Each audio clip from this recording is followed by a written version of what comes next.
Welcome everyone to the final round of the St. Louis Rapid 2025. On your screen is world champion Domaraju Gukesh, and he is putting on his jacket on the chair. He's being shot by one of the best photographers in the world, Lennart Otis. Well, Gukesh has had a topsy-turvy final day. He lost to Lenier Dominguez, but then came back strongly against Wesley So, and now faces the tournament leader Fabiano Caruana. Well, Fabi has played incredibly well in this tournament. He is on 14 points out of 16, which means that he has had 6 wins and 2 draws before this final round. Just impeccable play. He's leading the tournament, and of course the blitz portion will also be added to this rapid, but for now, in on day 1, day 2 and these 2 rounds of day 3, Fabi has been flawless. How will Gukesh fare against this amazing player? Handshake for now, and Gukesh opens with 1 e4. We have e5, knight comes out to f3, knight to c6, and bishop c4. The Italian is on the board. And Gukesh did beat the Italian with black pieces in the previous round against Wesley. Now playing it with white. Truly, the Italian has become an opening of top players from both colors. Knight to f6, attacking the pawn on e4. And Gukesh thinks for a bit and pushes his pawn to d3.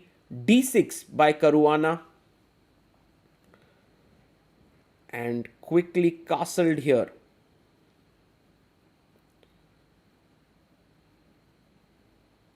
Black plays pawn to h6, stopping bishop g5 ideas, which are quite sharp. Rook e1, short castle by Caruana.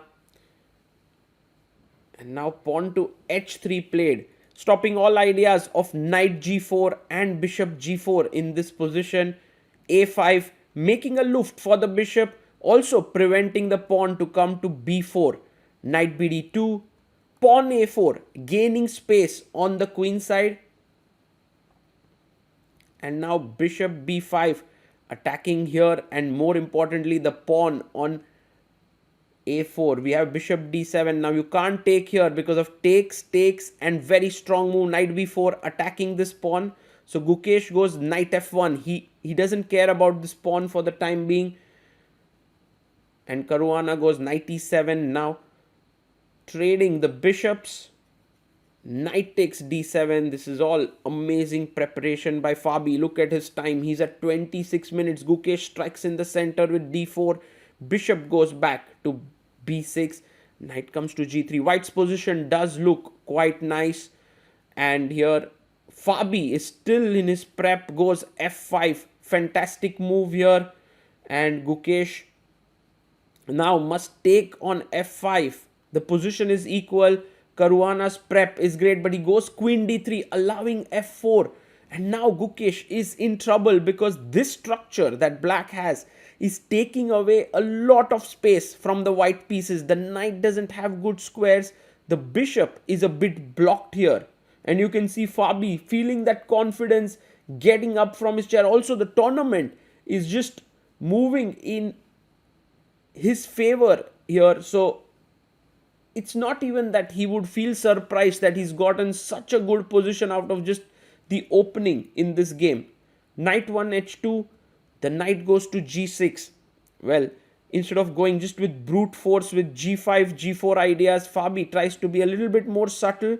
I believe he wants to trade the knights first, one pair of knights. c5, very interesting move. If you go d5, could very well be that he wants to sacrifice a pawn and activate the bishop. So Gukesh takes on c5. He doesn't push the pawn. This is not particularly a great move. Knight takes c5. Excellent move by Fabi. The queen is attacked. Queen comes back to c2. And now queen c7 played here. For Gukesh, the main problem is the space. He doesn't have much space for his pieces. They are all fighting for the same squares. His bishop doesn't have that much potential. And one move that really could work for him is c4, because it make space for the bishop on c3 and to go to b4, but then the d4 square gets weakened up. Queen goes to f7, putting pressure on the a2 pawn. And now pawn to c4. He comes back, knight to e7. And we go knight e1. The knight comes to c6. Knight goes back to f3. The other knight now stops here. White would love to get his knight to d3. King h7 played by Caruana. And knight to d3. The thing is, you don't trade here. You go knight e6, fighting for the d4 square. But Fabi goes g5, also a very strong move. Gukesh has to tread carefully here. Knight to b4, he's going to the d5 square. But guys, that's not going to be enough. The knight is well placed, but none of the other pieces are playing. Fabi goes rook g8, fantastic chess. g4 is coming, takes the other rook to g8, attacking g2. Now bishop c3 played. Gukesh trying to play this carefully, but g4 is already a winning advantage for black. It's huge. And he pushes his pawn to g4. The rook can get activated down the g file, edge g4. Rook takes g4. And the other rook is coming in to attack g2. Rook takes d6 played. Queen h5 is just very strong, but Fabi chooses rook g8. Not the best. Knight d5. Now careful. Rook takes g2. He's given up the pawn. Gukesh is a big fighter. Rook takes g2. King f1. Now very important to go back. Rook g6. And there it's better for black, but bishop d8. Trying to control the f6 square. Also saving the bishop here. But this is not good because now you can sack here. Rook takes d8. Can Gukesh find it? He has 6 minutes. Fabi has 3 minutes 53 seconds. Suddenly Gukesh's position getting better and you can look at him. He's trying to calculate. I love when Gukesh kind of zones in. He's like a hawk there. He's trying to see his, and he takes it. Rook takes d8 taken. Knight takes, and now bishop to e5. Fantastic chess. Threatening knight f6 check. Fabi brings back his knight, protecting f6. Also attacking the bishop on e5. King e1, trying to escape so that if knight e5, there's no rook g1 made. The king can escape to d2. He goes knight e6. And now queen a4. What a move this is, by the way. Knight e5 is the best move, but it's never easy to let the knight come in and attack the queen in this manner. He goes knight to g5. Not a good move here. Knight takes is forced. And look at the time. Both players down to 46 seconds because the position is so complicated. You cannot be playing it super accurately. And by the way, guys, this takes. And you have to remember, if you take here, instead of this, check king here and queen d7. There's no knight f6 check. The knight is pinned. That's the problem. So Gukesh can't take it here. That's such a tricky move. Bishop d4. Knight jumps to e5. And now queen comes back to b3. If you notice, white is an exchange down, but has 2 extra pawns. Bishop f6 played, attacking the rook. And now rook g6. Queen comes to c3, defending the bishop here. And how do we make progress? He goes h5, but that's not a good move. e5 already pushing forward. e5, e6 coming up. He pushes e5 forward. And Fabi in trouble here. He needs to actually start finding a way to get out of this, but it's not possible. Knight f4, 4 king, 2 rooks and the queen. Check, king d2. Somehow the rook escaped. 1 rook escaped. Now the queen escapes. Knight can go back to d5 and white is completely dominating the position there.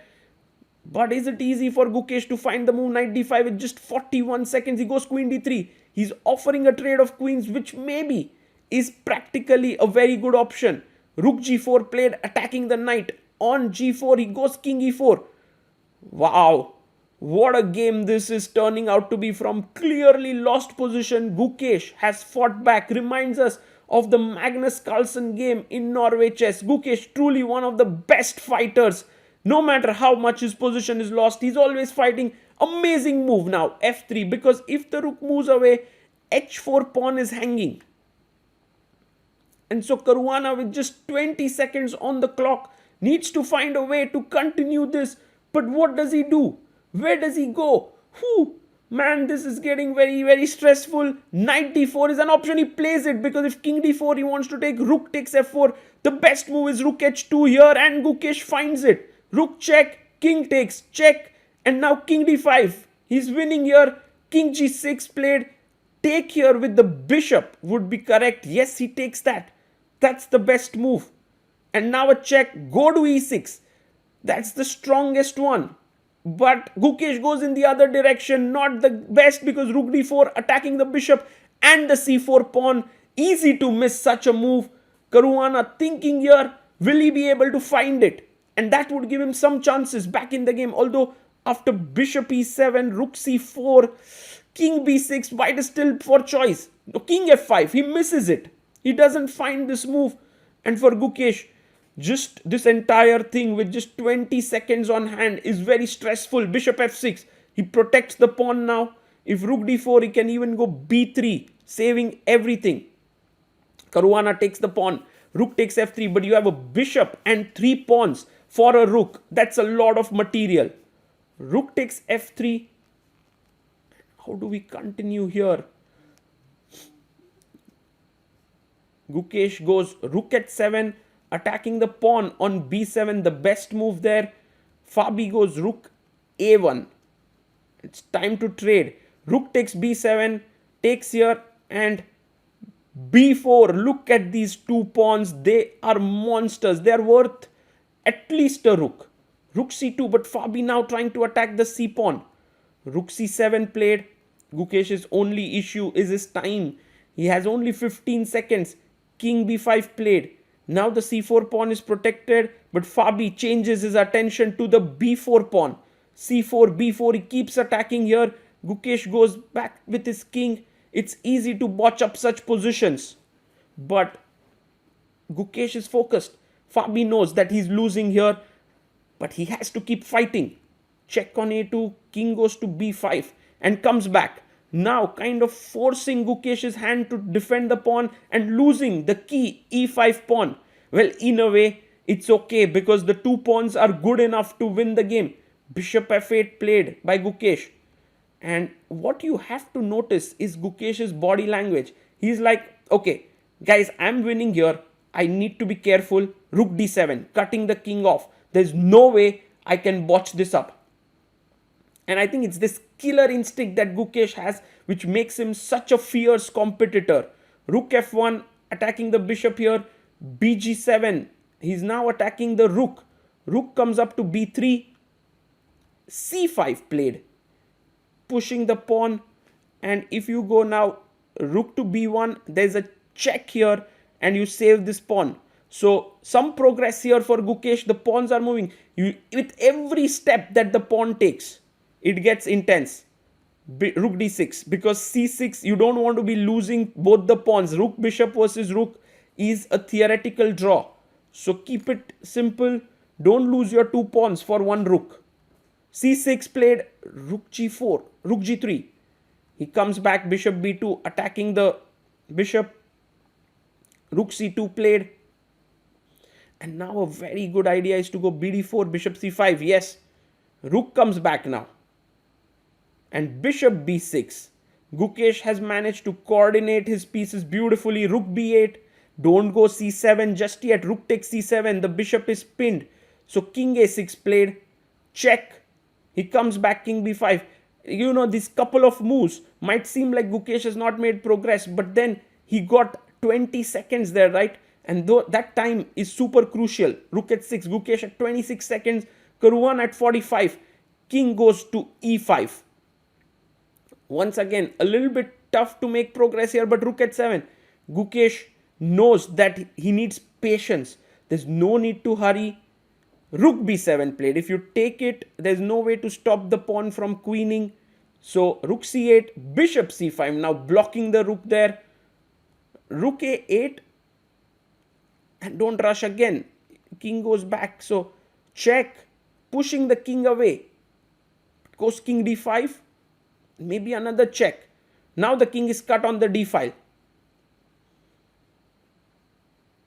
And another check. And c7. What a nice move here. Suddenly the black king doesn't have a way to get closer. He goes another check. King here. And what's the plan now? Rook check. Aha. King up. And where are you going next? King b6. Whoa. Everything protects each other. Wow, this is amazing. Rook g8 played. King b7. Step by step. He's coming forward. b5, b6 is next. He goes rook e8. And pushes the pawn. b5. King goes up to e4. b6. And now these two pawns are worth at least a queen. Maybe even more. Rook g7. Still looking for tricks. If rook d8 takes, the pawn is pinned. But Gukesh comes up, king c6, and it's over. b7 is coming in. The pawns are queening. Domaraju Gukesh has managed to beat Fabiano Caruana. Incredible game. Incredible game. Truly amazing. Caruana's only loss in the rapid section. He still tops it with 14 points. Gukesh scores 10 points and is placed 4th on the standings. With 18 rounds of blitz to go, it'll be a lot of fun. But one thing has to be said, Gukesh is truly one of the biggest fighters in the world of chess. He just never ever gives up, and that is something we can all learn from him.